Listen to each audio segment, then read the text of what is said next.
Oo. So, Yusek, kasi ang binabanggit po ninyo parang may mga butas, no? Or parang pagdating dun sa timeline na iprinisenta ni dating Congressman Zaldico. So, kapag sinilip po ito, kasi although ito nabanggit rin ni Blue Ribbon Committee Chairman na Senator Ping Lacson na kung sakali man, no, na magkakaroon ng insertion ng Pangulo, saang punto ba dapat usually nagkakaroon ng insertion kapag ang Pangulo ay may gustong ilagay sa budget? Ito po ba sa NEP po talaga? Wala po ako nakikita sa ngayon na kailangan magkaroon ng insertion ang Pangulo dahil meron po silang kapangyarihan gumawa ng proposed budget. Ba't hindi na lang ilagay doon sa NEP? Okay. Di po ba? Kung may insertion siguro po mangyayari dyan, baka po may mga projects na biglaan na hindi nasabi. But as far as I know, hindi po kinakailangan kasi inaaral nga po yung budget, ilang buwan pong aaralin yan, tapos magpapa-insert ka lang. So di ipasok na lang agad sa NEP. Bakit kailangan ng insertions pa? So, lumalabas po dito yung insertions na gagaling mismo sa Kongreso. Hindi sa OP, hindi po sa Ehekutibo.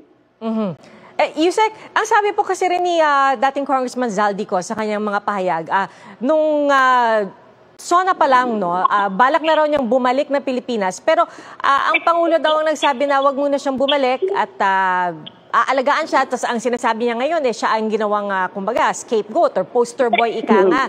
So, nang marinig ito ng Pangulo, ano ho ba ang reaksyon po dito? Ganito yan, Pia, no? Sa nakita natin at nadinig natin sa video at nabasa ko naman yung transcript na yan, hindi naman ang Pangulo ang nagsabi sa kanya. Ang sabi ni Zaldico, sinabi di umano sa kanya ni Speaker Romualdez. Na stay out of the country. So, walang personal silang usapan, hindi nagkaroon ng komunikasyon si Zaldico sa Pangulo. Pangalawa, hindi po ba dapat siya muna ang magpakita ng ebidensyang nangyari ang mga ganyang kaganapan bago kami mag-react? At pangatlo, di ba dapat ipakita niya nasaan yung threat sa buhay niya? Nasaan yung ebidensya na nanganganib ang kanyang buhay? So, hindi pwedeng mag-react kasi dapat siya muna yung magpakita ng ebidensya.